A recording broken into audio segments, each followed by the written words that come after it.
বাংলাদেশ অন্তর্বর্তীকালীন সরকার যারা গত 7 মাস থেকে রাষ্ট্র চালাচ্ছেন এবং গতকালকে আমরা মাত্র দেখলাম যে শিক্ষা উপদেষ্টা পরিবর্তন হয়েছে। আমাদের বক্তব্য খুব পরিষ্কার যে বাংলাদেশের শিক্ষা ব্যবস্থা গত 53 বছরে যেটা গড়ে ওঠে নাই, তার পিছনের একটা বড় কারণ হচ্ছে যে বাংলাদেশ রাষ্ট্রকে যারা চালিয়েছেন গত 53 বছর, তারা চান নাই যে এখানে একটা সমন্বিত শিক্ষা ব্যবস্থা গড়ে উঠুক।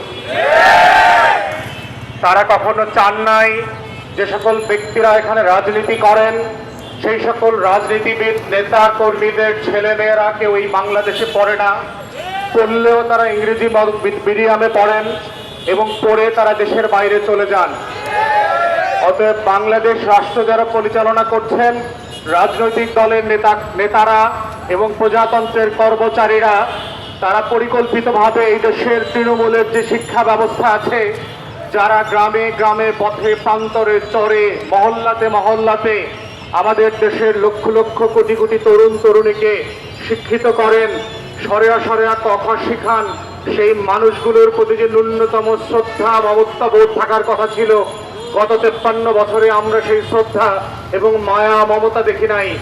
আমরা 24-এর গণ অভ্যুত্থানের পরে যে দায় ও দরদের রাজনীতি আশা করেছিলাম, যে দায় ও দরদের ভিত্তিতে বাংলাদেশ রাষ্ট্রকে নতুন করে সাজানোর স্বপ্ন দেখেছিলাম, যার ভিত্তিতে অন্তর্বর্তীকালীন সরকারের উপদেষ্টাদেরকে আমরা বারবার বলেছি যেই খাতগুলোকে অগ্রাধিকারের ভিত্তিতে ঠেলে সাজানো দরকার, তার ভিতরে একটা হচ্ছে বাংলাদেশের শিক্ষা ব্যবস্থা।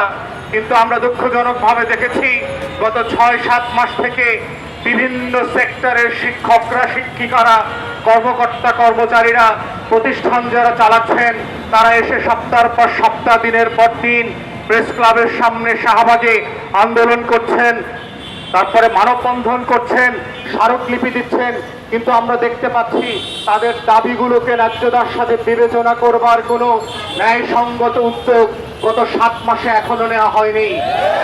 তাহলে আমাদের প্রশ্ন হচ্ছে, যেই শিক্ষা উপদেষ্টাকে গত 7 মাসের ব্যর্থতার ফল হিসেবে সরিয়ে দেওয়া হয়েছে, তার ব্যর্থতার আমলনামার খতিয়ানের শাস্তি কি হবে?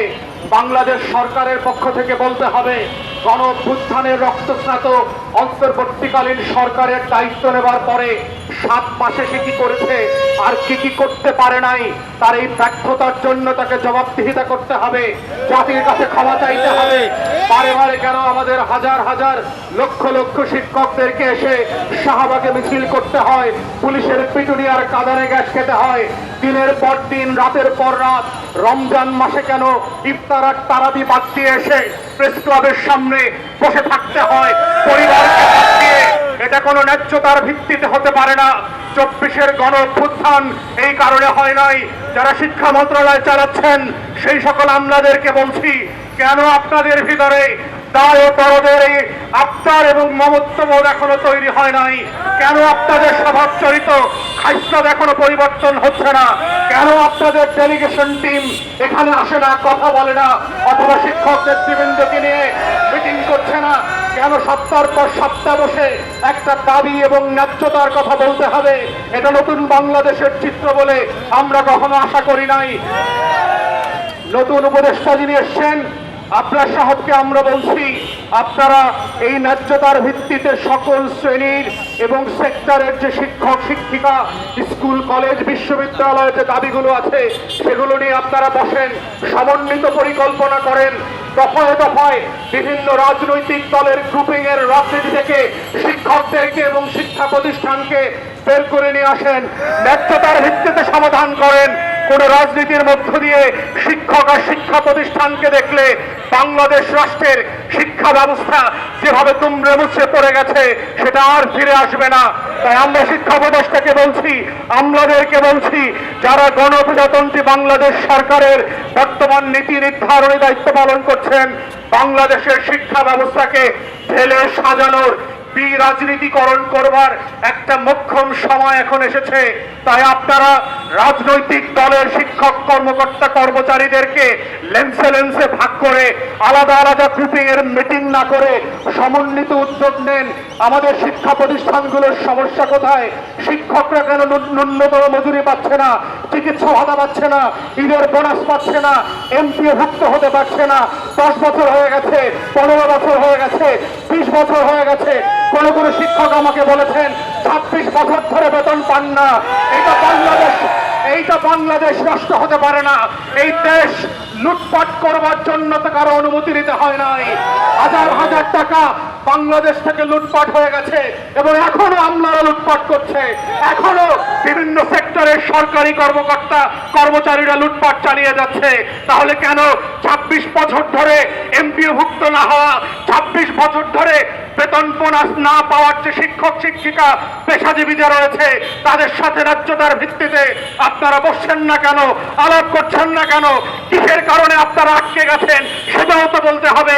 তাই আমরা শিক্ষা উপদেশ থেকে বলছি, অবিলম্বে এই শিক্ষকদের আন্দোলনকারী নেতৃবৃন্দদের সাথে বসেন, সমন্বিত উদ্যোগ নেন। ইবতেদায়ী মাদ্রাসা, প্রতিবন্ধী স্কুল কলেজ বিশ্ববিদ্যালয় যেগুলো আছে, প্রতিবন্ধী প্রায় 1700 স্কুলের শিক্ষক কর্মকর্তা কর্মচারীরাও এখানে অনশন করছেন আমার পাশেই। আমরা দেখেছি আরো বিভিন্ন জোটভুক্ত ইবতেদায়ী মাদ্রাসার দাখিল এবং আলেমের পরবর্তী যে মাদ্রাসাগুলো আছে তাদেরকে সবাইকে নিয়ে আলাদা সমন্বিত পরিকল্পনা করেন। সকল শিক্ষককে মর্যাদার ভিত্তিতে সরকারি চাকরিতে কিভাবে এমপিওভুক্ত করা যায় সেইটা বিবেচনা করেন। প্রত্যেকটা প্রতিষ্ঠান যেন মর্যাদার সাথে শিক্ষা ব্যবস্থা পরিচালনা করতে পারে সেই উদ্যোগ নেন। বাংলাদেশ রাষ্ট্রকে যারা শিক্ষিত করে আপনাদেরকে পাশের হার পাড়ায় দেয়, যেই হার বিক্রি করে আপনারা দুনিয়াতে এনজিও ব্যবসা করেন, লুটপাটের রাজত্ব করেন, ফান্ডিং নিয়ে আসেন, বাজেট বানান, সেই শিক্ষকদের থেকে যদি না তাকান আপনাদের লুটপাটের বাণিজ্য বেশি দিন চলবে না, আপনাদের এনজিও ব্যবসা চলবে না। তাই আমাদের বক্তব্য খুব পরিষ্কার, এই রাষ্ট্রকে যারা আমরা নতুন করে ঢেলে সাজাতে চাই, এই সাজানোর শুরুটা হতে হবে বাংলাদেশের শিক্ষা ব্যবস্থাকে সমন্বিত করা, বাংলাদেশের শিক্ষা ব্যবস্থাকে আধুনিকায়ন করা, বাংলাদেশের শিক্ষা ব্যবস্থাকে একবিংশ শতাব্দীর জন্য ঢেলে সাজানো। এবং সেটা শুরু হতে হবে আমাদের প্রাইমারি স্কুল, আমাদের ইবতেদায়ী মাদ্রাসা, প্রতিবন্ধী স্কুল এবং এইসব স্কুল কলেজে যারা পড়ান, বছরের পর বছর ধরে যুগের পর যুগ ধরে পড়াচ্ছেন, তাদেরকে নিবন্ধন দিয়েছেন, তাহলে বেতন দিচ্ছেন না কেন? কেন? ঠিক একইভাবে তাদের যদি প্রশিক্ষণের ঘাটতি থাকে, শিক্ষকদেরকে প্রশিক্ষিত করেন, সিলেবাস পরিবর্তন করেন, আধুনিকায়ন করেন, কারিকুলাম বদলান। এভাবেই বাংলাদেশ রাষ্ট্র বদলে যাবে। কিন্তু শিক্ষকদেরকে অভাবে রেখে শিক্ষা প্রতিষ্ঠানগুলোকে পঙ্গু করে দিয়ে বাংলাদেশ রাষ্ট্র বদলানোর কোনো আয়োজন কখনো সফল হবে না। তাই আমরা এখানে এসেছি আপনাদের সকল ন্যায্য দাবির সাথে আমরা একাত্মতা প্রকাশ করে অবিলম্বে একটা উপকমিটি করবার দাবি জানাচ্ছি। যেই কমিটি বাজেট এবং নিয়মতান্ত্রিক নীতিমালা সাপেক্ষে আপনাদের প্রত্যেকটা স্কুলকে গ্র্যাজুয়ালি এমপিওভুক্ত করবে, শিক্ষকদের বেতন ভাতা বোনাসকে ন্যায্যতার সাথে বাড়াবে, সুযোগ সুবিধা বাড়াবে। এটাই হচ্ছে বাংলাদেশে আগামী দিনের শিক্ষা ব্যবস্থাকে ঢেলে সাজানোর একমাত্র পথ এবং পন্থা। আমরা শিক্ষা উপদেষ্টাকে বলবো, আপনি প্রতিনিধি দল পাঠান, আশ্বস্ত করেন রোজা রমজানের দিনের বেলার দুপুরে পরিবার থেকে যারা বিচ্ছিন্ন হয়ে দিনের পর দিন সপ্তাহের পর সপ্তাহ প্রেস ক্লাবের সামনে ইফতার করছে, সেহরি করছে, রাতে ঘুমায়, তাদেরকে বাড়িতে ফেরার ব্যবস্থা করেন সম্মানের সাথে, মর্যাদার সাথে। এই আহ্বান জানিয়ে আমার বক্তব্য এখানেই শেষ করছি। সবাইকে অসংখ্য ধন্যবাদ। আপনাদের আন্দোলনের সাথে, লড়াইয়ের সাথে আমাদের একাত্মতা চলছে এবং চলবে। আসসালামু আলাইকুম। শিক্ষক আছে, দাবি আছে, একদম দিতে হবে, না দিলে বাড়ি ফিরে যাব না। পক্ষ